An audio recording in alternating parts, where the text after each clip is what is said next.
Muito bom dia. Bom dia para todo mundo. Sejam muito bem-vindos a mais uma escola dominical online. Quero dizer que é uma alegria estar aqui mais uma vez. E a gente vai continuar o nosso curso sobre o livro de Apocalipse, né? Vou esperar 2 minutinhos aí para todo mundo entrar.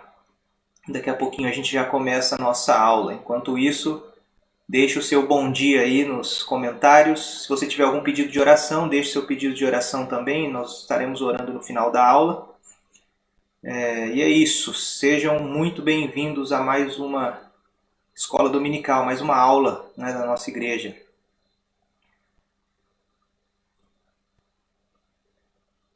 Deixa eu só abrir aqui a minha aula.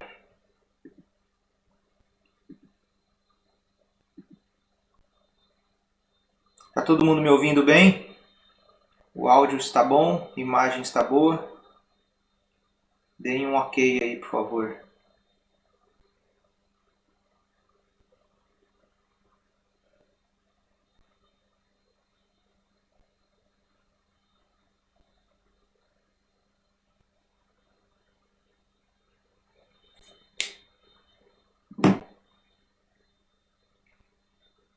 Tem várias pessoas que deram o seu bom dia aqui já.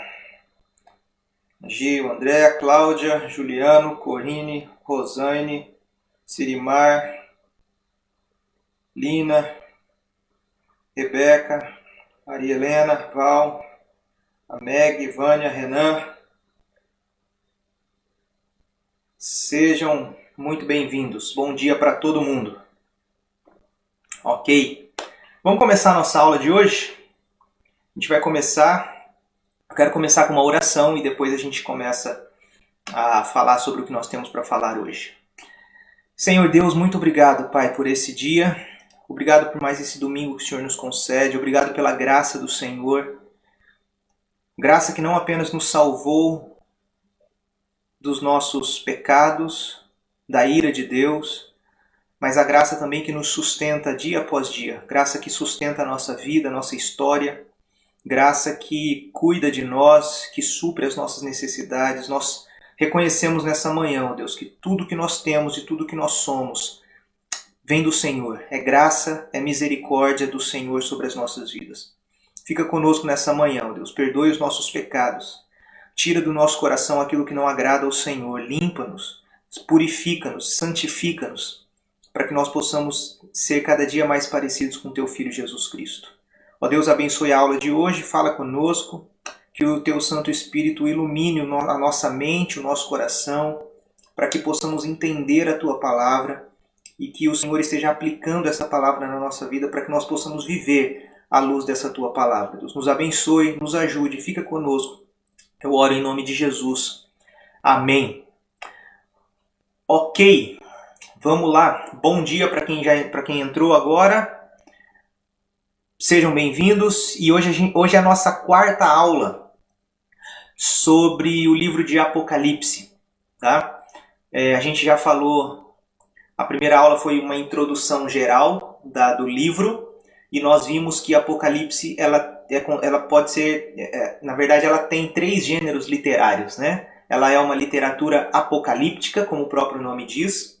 As literaturas apocalípticas, por exemplo, de Daniel capítulo 7...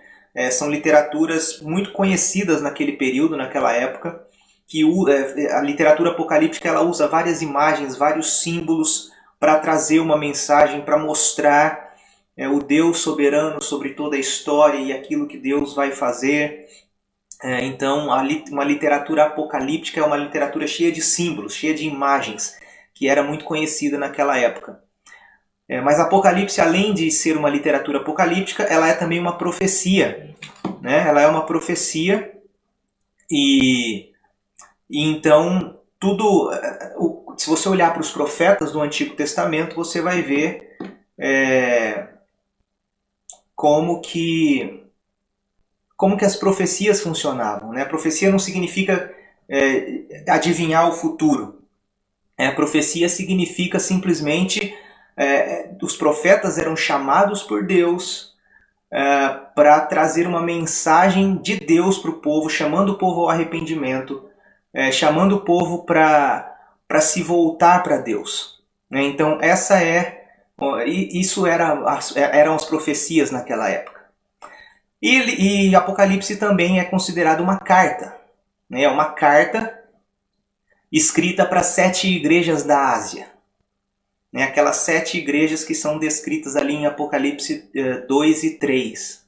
Tá? Então ela é uma carta, é uma literatura apocalíptica, é uma profecia e é também uma carta. Ela é escrita em forma de uma carta circular para ser lida em todas aquelas 7 igrejas da Ásia Menor. Ok? Aí nós vimos no capítulo 1, João ele tem uma visão de Deus. Né? Quem é o Deus que o Apocalipse nos apresenta? Quem é o Deus a quem nós respondemos? E João vai dizer, então vai usar várias expressões do Antigo Testamento para mostrar que Deus ele é o alfa e o ômega. Por exemplo, uma imagem que ele retira de Isaías. Né? O alfa e o ômega, o princípio e o fim. O primeiro e o último, aquele que era, que é e que há de vir, o Todo-Poderoso. Então, esse é o Deus de Apocalipse. Esse é o Deus a quem nós devemos responder. Ok? Além disso, Apocalipse também, João ele vai nos mostrar a imagem de Cristo, né, do Filho de Deus, o Filho do Homem. A gente viu que o Filho do Homem é uma expressão que ele tira de Daniel. Né? Daniel capítulo 7 é o texto que ele usa ali, que a gente encontra lá a expressão o Filho do Homem. Né? Então, ele vai mostrar aí no restante do capítulo 1 o Filho do Homem, né? o Cristo, o Filho de Deus. Ele está mostrando que Jesus, o Messias, ele é o Deus encarnado. Ele é o Filho do Homem que Daniel 7 havia profetizado. O rei que volta para assumir o seu lugar, para estabelecer o reino de Deus. Certo? E aí então, esse Cristo ressurreto, o Filho do Homem, capítulos 2 e 3, ele está no meio das igrejas. E ele tem uma palavra específica para cada igreja. Tá? Para cada igreja. Então a gente vê nos capítulos 2 e 3, Jesus, ele elogiando aquilo que precisava ser elogiado nas igrejas, mas também exortando, né? Também mostrando aquilo que estava errado nas igrejas. Né? Várias vezes a gente vê essa expressão lá, tenho contra ti isto, vocês abandonaram o primeiro amor. Né? Vocês são ricos, mas na verdade vocês dão aparência de serem ricos, mas na verdade são pobres. Então João ali, ele exorta as igrejas e ele chama aquelas 7 igrejas para se arrependerem dos seus pecados. Retornem ao primeiro amor. Né? E ao vencedor. Então é um chamado para a vitória. Né? Ao vencedor. Aquele que vence é aquele que resiste à idolatria do Império Romano, é aquele que resiste à idolatria da cultura ao nosso redor, e é aquele que segue o Cordeiro, como testemunha do Cordeiro. A esses, os vencedores, eles vão entrar na nova criação que Cristo vai estabelecer lá em Apocalipse 21 e 22. Ok? Depois desta palavra para as 7 igrejas específicas, capítulos 2 e 3, João agora ele vai nos mostrar uma outra situação, uma outra realidade. Ele estava na terra, né, falando com as 7 igrejas. Jesus está ali dando uma palavra para cada uma daquelas 7 igrejas. E agora, Apocalipse 4 e 5, ele nos leva para uma realidade celestial. Né? Então, basicamente, é isso que nós vimos até aqui. Esse foi um breve resumo das nossas aulas anteriores. Todas as aulas estão no nosso canal do YouTube, se você quiser assistir depois, se você não assistiu alguma, se você quiser compartilhar com alguém, fique à vontade. E agora a gente vai então para Apocalipse 4 e 5.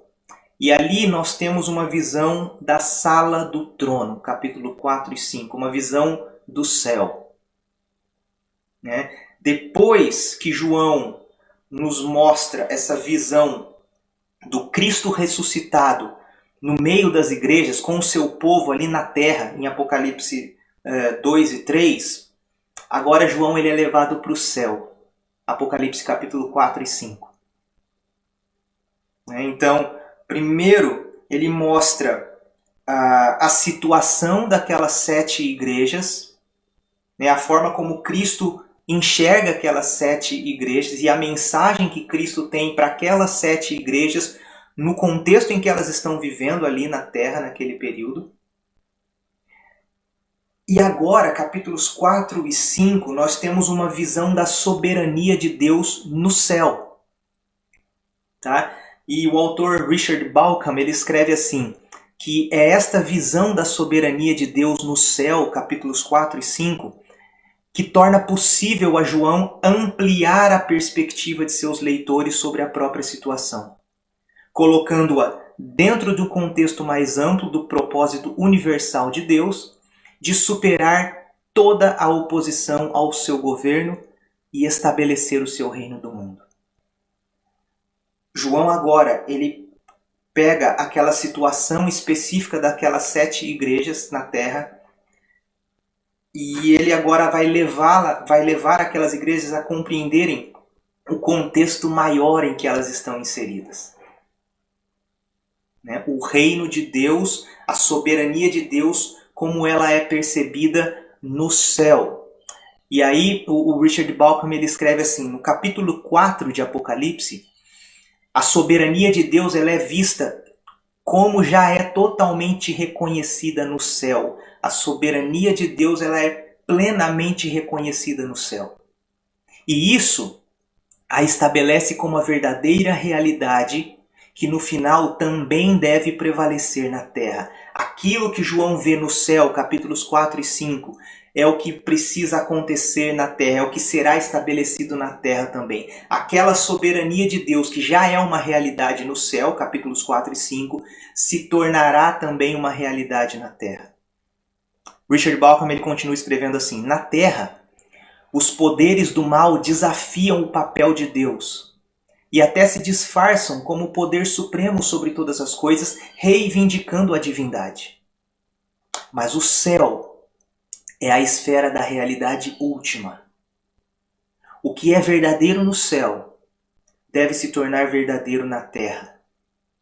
Assim, olha o que ele diz, João é levado ao céu para ver que o trono de Deus é a realidade última por trás de todas as aparências terrenas. Tendo visto a soberania de Deus no céu, ele pode ver como ela deve ser reconhecida na terra. Capítulos 4 e 5 nós temos uma visão do céu. A soberania de Deus é plenamente estabelecida, perfeitamente estabelecida no céu já. E essa realidade que nós vemos no céu, nos capítulos 4 e 5, se tornará também uma realidade na terra. É isso que Deus está fazendo na história para estabelecer o seu reinado para todo sempre. Capítulos 4 e capítulo 5. Eu quero fazer a leitura, são 2 capítulos tanto quanto curtos, e eu acho que dá para a gente ler, para a gente ter uma noção. Se você ainda não leu, leia, mas eu vou fazer a leitura aqui. Primeiro capítulo 4. Primeiro capítulo 4 diz assim: Depois dessas coisas, vi uma porta aberta no céu, e a primeira voz que eu ouvira, voz como de trombeta, falando comigo, disse: Sobe aqui e eu te mostrarei as coisas que devem acontecer depois destas. Fui imediatamente arrebatado em espírito e vi um trono no céu como alguém assentado sobre ele. Aquele que estava assentado tinha a aparência semelhante a uma pedra de jaspe e sárdio. Ao redor do trono havia um arco-íris semelhante a uma esmeralda. Ao redor do trono havia também 24 tronos. Vi assentados sobre eles 24 anciãos, vestidos de branco e com coroas de ouro sobre a cabeça. Do trono saíam relâmpagos, vozes e trovões. Diante do trono estavam acesas 7 lâmpadas de fogo, que são os 7 Espíritos de Deus. Diante do trono também havia algo parecido com um mar de vidro, claro como cristal. No meio e ao redor do trono havia 4 seres viventes cheios de olhos na frente e atrás. O primeiro ser era semelhante a um leão, o segundo semelhante a um touro, o terceiro tinha rosto de homem, e o quarto era semelhante a uma águia voando. Cada um dos seres viventes tinha 6 asas que estavam cheias de olhos em volta e por baixo. De dia e de noite eles diziam sem cessar: Santo, Santo, Santo é o Senhor Deus, o Todo-Poderoso, aquele que era, que é e que há de vir. Sempre que os seres viventes davam glória e honra e ações de graças ao que estava sentado no trono, ao que vive pelos séculos dos séculos, os 24 anciãos prostravam-se diante do que estava sentado no trono, adoravam o que vive pelos séculos dos séculos e lançavam suas coroas diante do trono, dizendo: Nosso Senhor e nosso Deus, Tu és digno de receber a glória, a honra e o poder, porque Tu criaste todas as coisas e por Tua vontade elas existiram e foram criadas. Esse é o capítulo 4 que João nos mostra a visão da sala do trono de Deus. Com os seres viventes, os 24 anciãos, todos adorando sem cessar a Deus, dizendo: Santo, Santo, Santo é o Senhor Deus, Todo-Poderoso, aquele que era, que é e que há de vir. Aí nós temos o capítulo 5, que diz assim: No lado direito de quem estava sentado no trono, vi um livro escrito por dentro e por fora, bem selado com 7 selos. Vi também um anjo forte clamando em alta voz: Quem é digno de abrir o livro e de romper os selos? Mas no céu não havia ninguém, nem na terra, nem debaixo da terra, que pudesse abrir o livro ou olhar para ele. Eu chorava muito, pois ninguém fora achado digno de abrir o livro, nem de olhar para ele. Então, um dos anciãos me disse: Não chores, pois o leão da tribo de Judá, a raiz de Davi, venceu para abrir o livro e romper os 7 selos. Nisto, vi em pé entre o trono e os 4 seres viventes, no meio dos anciãos, um cordeiro que parecia estar morto. E tinha 7 chifres e 7 olhos, que são os 7 Espíritos de Deus enviados por toda a terra. Ele veio e pegou o livro da mão direita de quem estava sentado no trono. Logo que pegou o livro, os 4 seres viventes e os 24 anciãos prostraram-se diante do cordeiro, tendo cada um deles uma harpa e taças de ouro cheias de incenso, que são as orações dos santos. E cantavam um cântico novo, dizendo: Tu és digno de tomar o livro e de abrir seus selos, porque foste morto e com o teu sangue compraste para Deus homens de toda tribo, língua, povo e nação. E os constituíste reino e sacerdotes para o nosso Deus, e assim reinarão sobre a terra. Então olhei e também ouvi a voz de muitos anjos ao redor do trono, e dos seres viventes, e dos anciãos, cujo número era de milhares e de milhões. Eles proclamavam em alta voz: O cordeiro que foi morto é digno de receber o poder, a riqueza, a sabedoria, a força, a honra, a glória e o louvor. Também ouvi todas as criaturas que estão no céu, na terra, debaixo da terra, no mar e tudo que neles existem dizerem ao que está sentado no trono e ao Cordeiro: sejam o louvor, a honra, a glória e o domínio pelos séculos dos séculos. E os 4 seres viventes diziam: Amém. Os anciãos também prostraram-se e adoraram. Eu acho que esse é um dos capítulos mais extraordinários da Bíblia, né? Apocalipse capítulo 5. Então veja só, Apocalipse capítulo 4, nós temos a visão da sala do trono de Deus. E Apocalipse capítulo 5, nós temos a visão do cordeiro morto no trono, né? No meio ali do trono. 2 imagens que nós temos aí em Apocalipse 4 e 5. A imagem do trono e a imagem do cordeiro. E também uma terceira imagem importante aqui é a imagem dos selos, né? Aquele livro selado com 7 selos. Capítulo 4, vamos lá então. A imagem da sala do trono. De onde que ele tirou essa imagem, essa visão? Na verdade, essa visão era uma visão conhecida. A visão da sala do trono era uma visão conhecida naquela época. As pessoas tinham, por exemplo, se você olhar para o Antigo Testamento, nós temos pelo menos 3 textos lá conhecidos dos judeus naquela época que também nos apresentam uma visão da sala do trono. Ezequiel capítulo 1 traz uma visão da sala do trono. Isaías capítulo 6, lembra de Isaías 6? No ano da morte do rei Uzias, eu vi o Senhor assentado num alto e sublime trono. E aí nós temos toda aquela descrição de Deus no trono, né? E também Daniel capítulo 7, aquela literatura apocalíptica, que também traz uma visão da sala do trono. Então, Ezequiel 1, Isaías 6 e Daniel 7 são textos do Antigo Testamento conhecidos pelos judeus naquela época que tinham uma visão, que apresentavam ali uma visão da sala do trono. Mas além desses textos do Antigo Testamento, a visão do trono era uma visão muito comum na literatura apocalíptica de forma geral. Além disso, as pessoas tinham uma noção de trono por causa da sala do trono do antigo monarca do Oriente Próximo. A sala do trono, naquele contexto, o contexto do império ali, era o centro de poder e de autoridade do império. Então, quando as pessoas se referiam ao trono ou à sala do trono, a sala do trono significava poder, significava autoridade do império.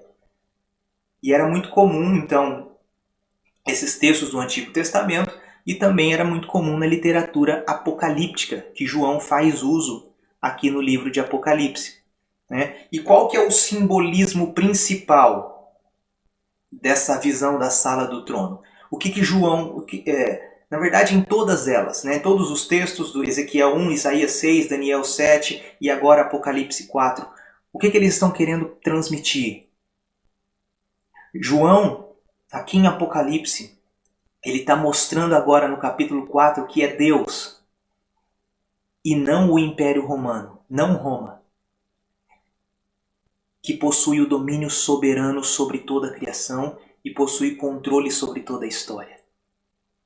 Quando João mostra Deus assentado no trono, com todos aqueles seres o adorando 24 horas por dia, aquele que era, que é e que há de vir, o Todo-Poderoso, ele está mostrando Deus está no trono e não Roma, não o imperador de Roma. Deus é quem possui o domínio soberano sobre toda a criação. Deus é quem possui o controle da história. Lembra então que Apocalipse está criando um mundo simbólico com imagens visuais para combater aquele mundo simbólico criado por Roma, pelo império idólatra daquela época. Tá? Então João aqui em Apocalipse 4, ele está representando simbolicamente o reinado de Deus sobre toda a história, sobre todo o mundo, sobre toda a criação. Então essa é a visão da sala do trono. Aí a segunda pergunta é, quem é esse Deus que está no trono? Ele vai descrever aí no capítulo 3, ele vai dizer, no capítulo 4, versículo 3. Aquele que estava sentado tinha aparência semelhante a uma pedra de jaspe e sárdio. Aqui ele está mostrando, são pedras preciosas, jaspe e sárdio. Então a ideia aqui é que esse Deus ele é cheio de esplendor e glória. O esplendor e a glória de Deus são retratados aqui por essas pedras preciosas. Além disso, capítulo 3, no versículo 3 ainda, ele diz assim: ao redor do trono havia um arco-íris semelhante a uma esmeralda. O arco-íris ao redor do trono proclama a fidelidade de Deus. Lembra quando Deus estabeleceu o arco-íris como sinal, como a sua aliança, como prova de que ele não mais destruiria o mundo como ele fez na época do dilúvio. Então o arco-íris representa aqui a fidelidade de Deus, o compromisso de Deus, o Criador, com a sua criação. Criação que vai ser restaurada por ele. Versículo 8. Cada um dos seres viventes tinha 6 asas. De dia e de noite eles diziam sem cessar: Santo, Santo, Santo é o Senhor Deus Todo-Poderoso, aquele que era, que é e que há de vir. Esse Deus que está no trono é um Deus que é santo, santo, santo. É um Deus que é justo. E, portanto, toda a idolatria, toda a injustiça que destrói a criação são condenadas aqui por esse Deus que é santo e que é justo. A santidade de Deus significa o julgamento de Deus sobre a idolatria, sobre o mal, sobre o pecado. O versículo 5 diz aí que do trono saíam raios, trovões e vozes. Tudo isso significa um julgamento de Deus sobre a idolatria e sobre o mal na criação. Ele é aquele que está sentado no trono, esse Deus. Ele continua no verso 8, o Todo-Poderoso, aquele que era, que é e que há de vir. Ou seja, João está nos mostrando aqui no capítulo 4, Deus está no trono. Ele é soberano sobre a história e nenhum império humano pode impedir o propósito de Deus de renovar a criação.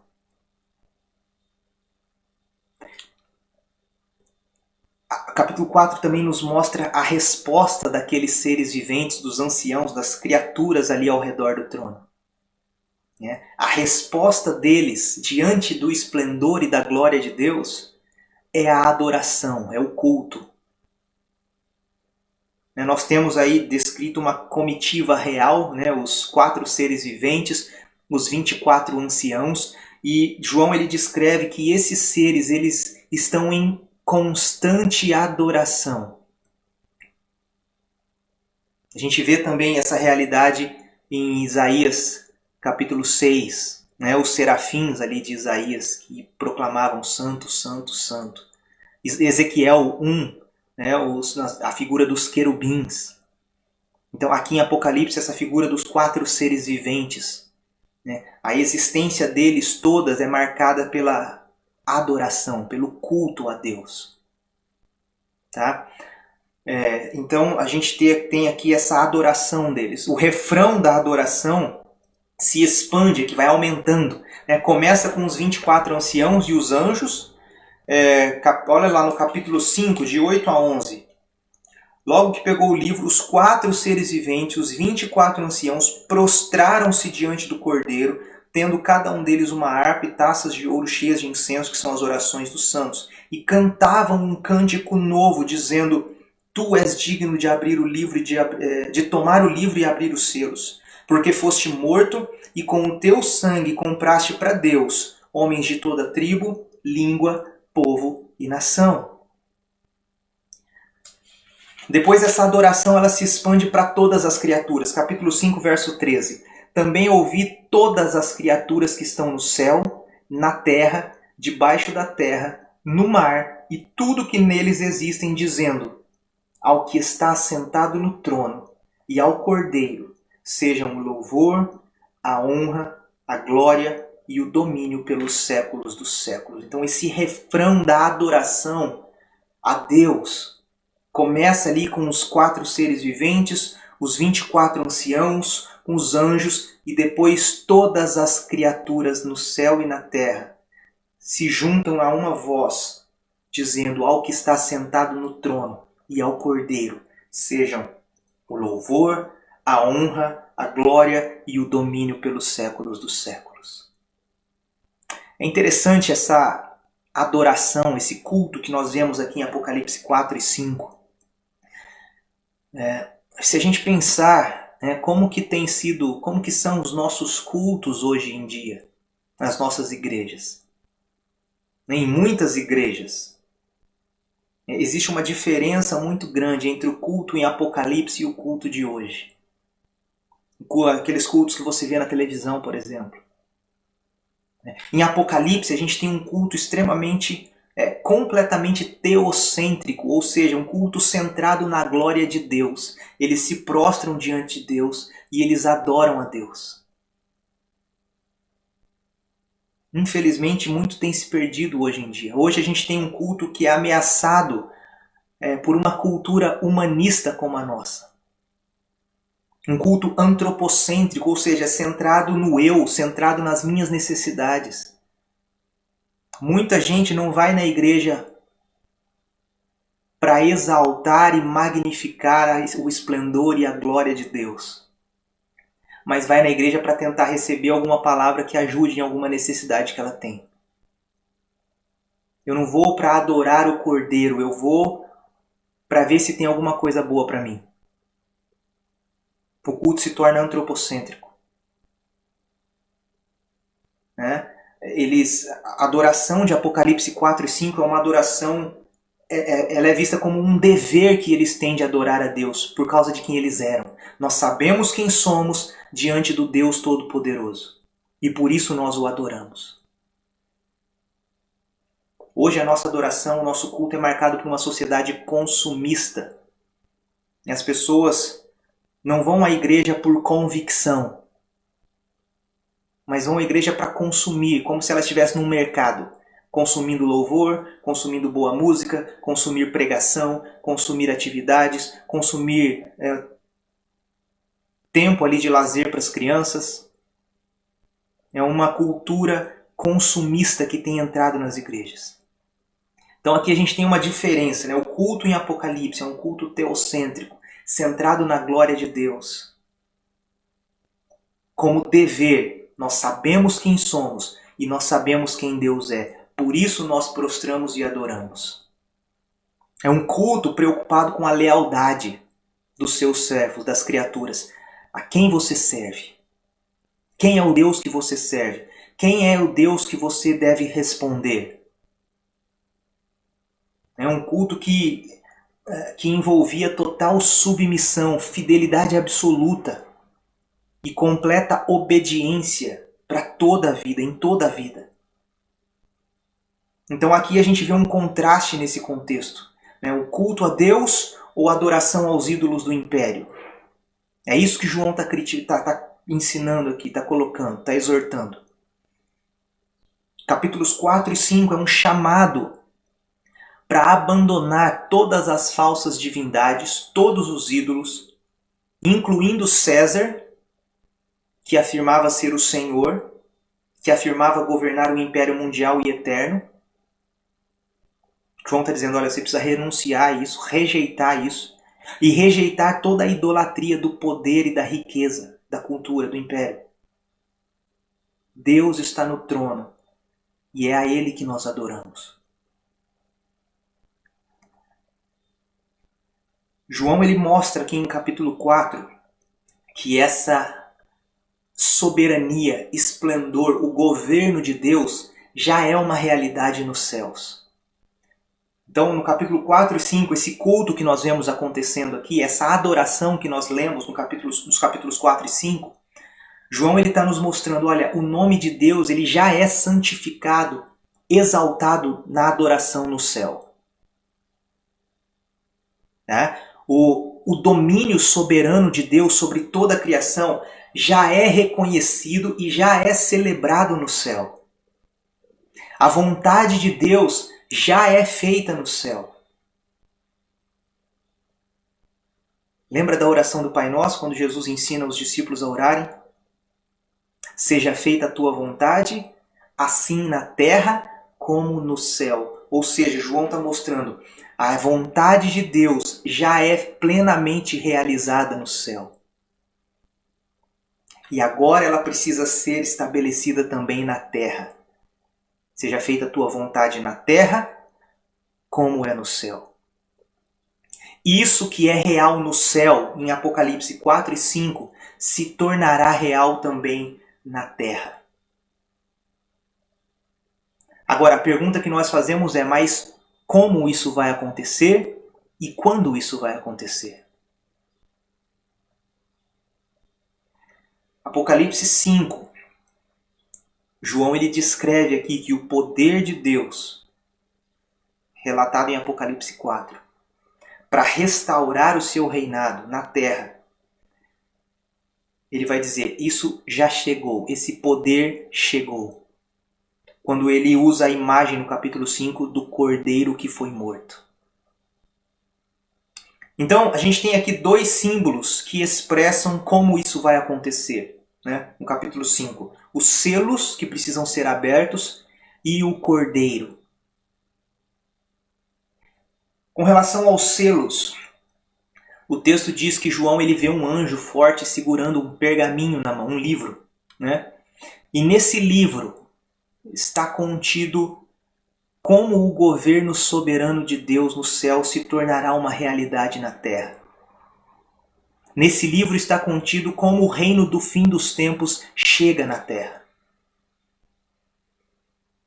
Os julgamentos de Deus. Né? Esses selos são... Esse livro que o anjo está segurando, ele está selado, ele está lacrado, com 7 selos.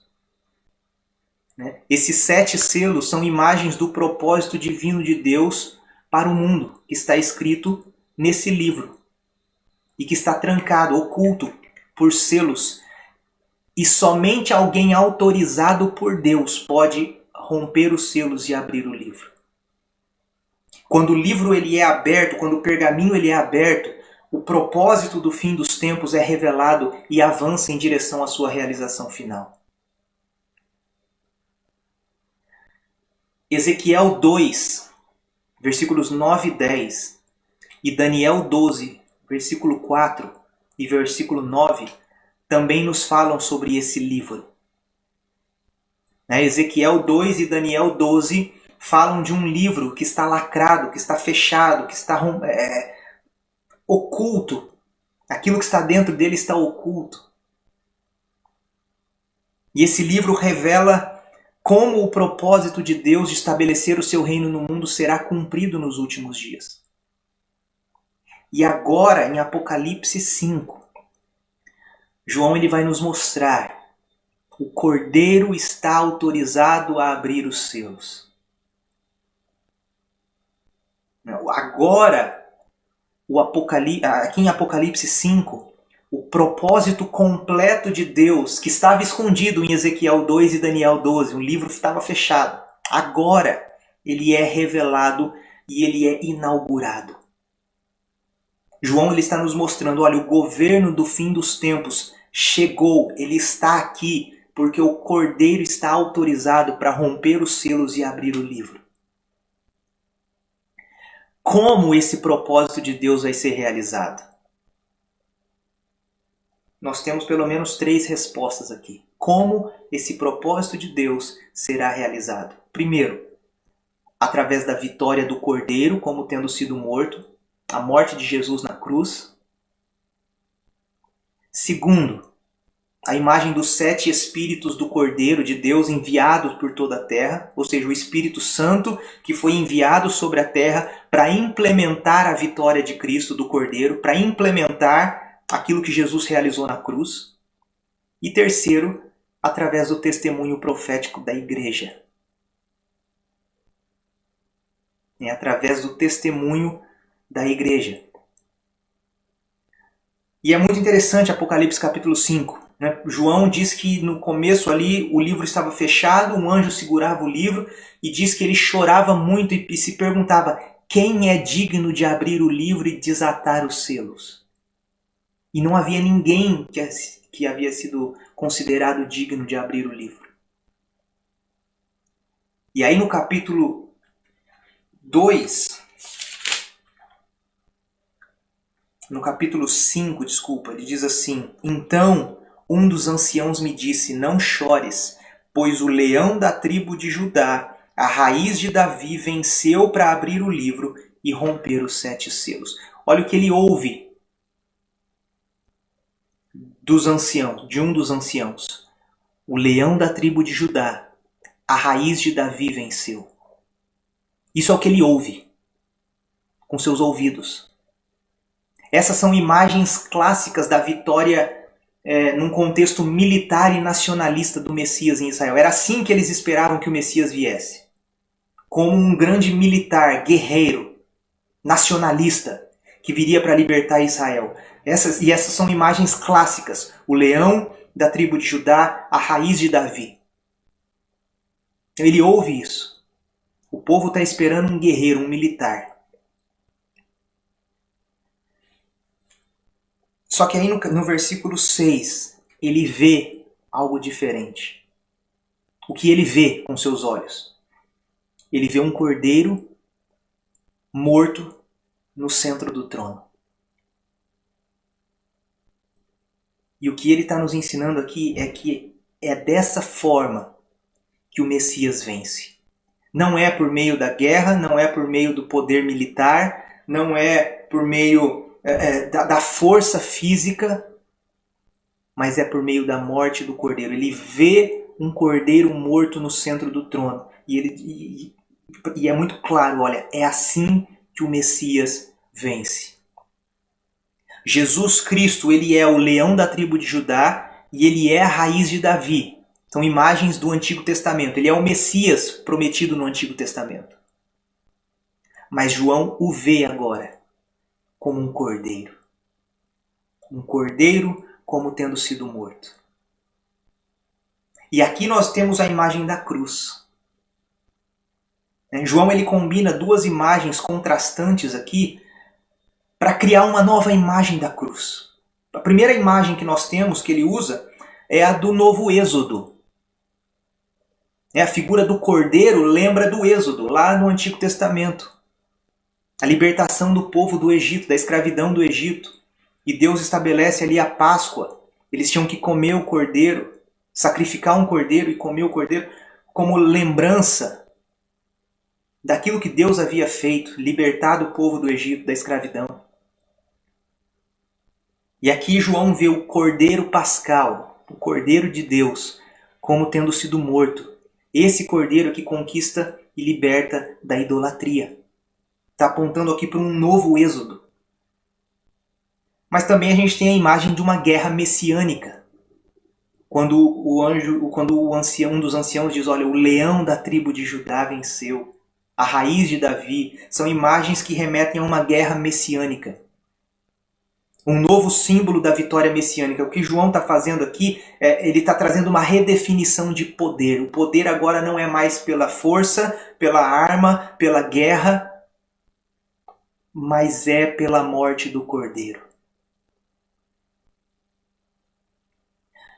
Richard Bauckham ele escreve assim: a novidade do símbolo de João está em sua representação da morte sacrificial de Cristo como o cumprimento das esperanças judaicas do conquistador messiânico.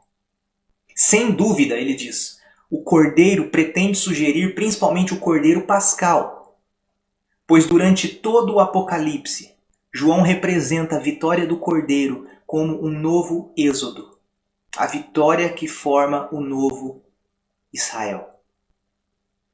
Então nós temos essas duas imagens aí do novo êxodo e dessa guerra messiânica. Como que o Messias vence essa guerra? Por meio da morte na cruz. O cordeiro que se entrega para morrer numa cruz. É aí que está a vitória do povo de Deus. É assim que o reino vem. É assim que o reino que já é estabelecido no céu, ele também é estabelecido na terra. Assim na terra como no céu. O reino de Deus, que foi retratado aí no capítulo 4, simbolicamente no céu, ele virá à terra, na história, no tempo, no espaço. Por quê? Por causa do Deus soberano, por causa do Cordeiro morto e por causa do seu poderoso Espírito. E aí o restante do livro vai mostrar que esse reino ele vem então na terra. Mas ele vem em 3 estágios. O primeiro estágio é realizado pela obra do Cordeiro no céu. Apocalipse 4 e 5. O segundo estágio, esse reino ele está presente na terra hoje por meio do Espírito Santo. Ele é presente pelo Espírito agora na história, na vida e no testemunho da igreja na terra. Então nós estamos nesse segundo estágio aí, que vai do capítulo 6 até o capítulo 15 de Apocalipse. O Espírito de Deus foi enviado sobre a terra. O Espírito de Deus habita em nós, habita na igreja. E através do testemunho da igreja, através da vida da igreja e das palavras da igreja, o reino de Deus ele é estabelecido. Mas essa obra ainda vai ser concluída, ainda vai ser consumada. E não será concluída por nós, pela igreja, mas será concluída pelo próprio Cordeiro. Apocalipse de 15 até o 22, até o final. Cristo ele vai retornar como um cavaleiro celestial, como um rei celestial, para consumar, para completar o seu reino na terra. Obra que ele começou a realizar na sua morte na cruz. Então aqui a gente tem as duas imagens, a da guerra messiânica, representada pelo leão, e o novo êxodo, que é representado pelo Cordeiro. E João, então, ele está nos levando a compreender isso, né? Do êxodo para a esperança de um novo êxodo.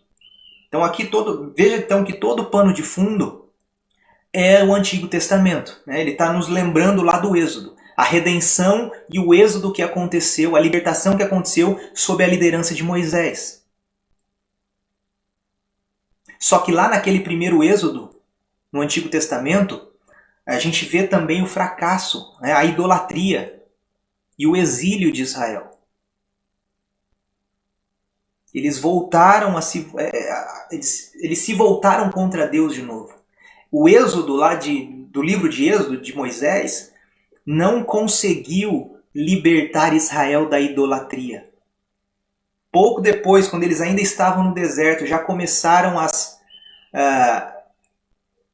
idolatrias, né? Quando o povo pede para Arão construir um bezerro de ouro. Então o êxodo ali não conseguiu libertar Israel da idolatria plenamente. Em todo o Antigo Testamento, principalmente Isaías, capítulos 40 a 55, eles vão nos mostrar a necessidade de um segundo êxodo, de um êxodo mais poderoso do que aquele primeiro. Esse era o desejo fervoroso dos judeus naquele período. Eles queriam um segundo êxodo de Roma agora.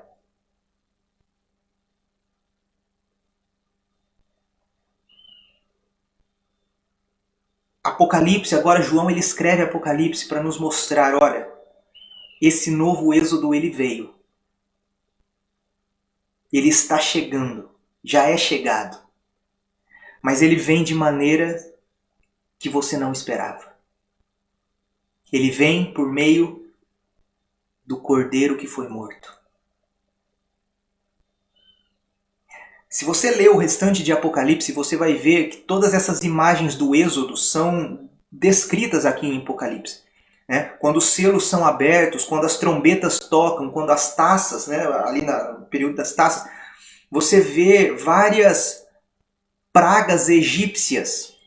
As pragas que são derramadas ali, né, por meio dos selos, das taças, das trombetas, todas elas nos remetem ao Êxodo lá do livro de Êxodo. Do êxodo de Moisés, do Egito. Os mártires no Mar Vermelho, que estão descritos aqui em Apocalipse no capítulo 15 também. Então, todas essas imagens de êxodo. E João agora está dizendo em Apocalipse, olha, é um novo êxodo. É a vitória do Messias. Mas não é do jeito que você esperava. É por meio da morte do Cordeiro na cruz.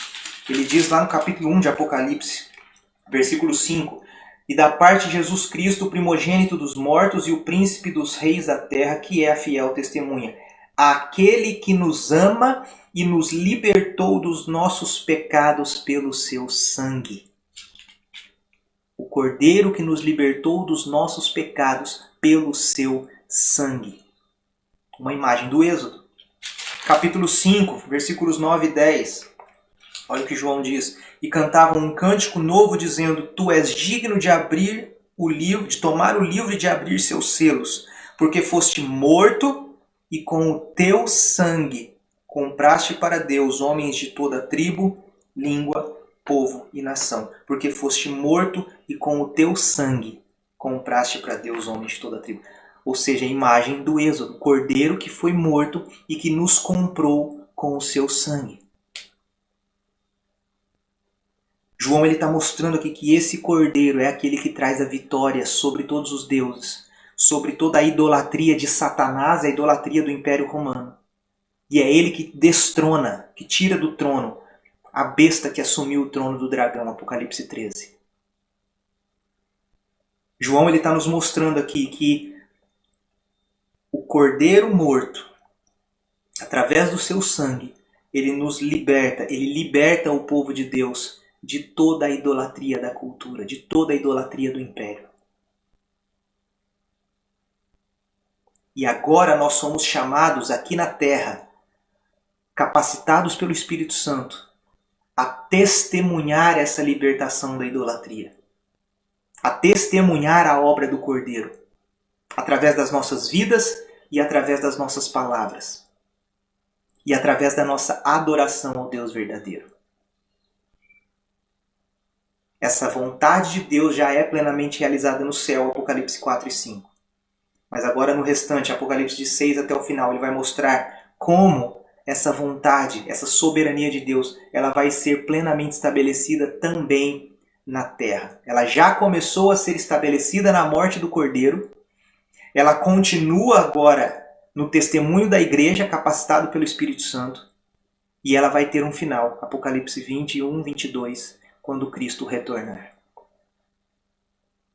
Então é isso que nós temos aqui, Apocalipse 4 e Apocalipse 5, essa visão do trono e a visão do Cordeiro, essa visão celestial.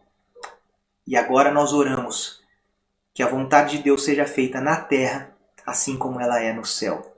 E através do nosso testemunho, com as nossas palavras, com as nossas ações, nós manifestamos, nós trabalhamos, nós fazemos parte dessa obra do Cordeiro de estabelecer o reino de Deus na terra.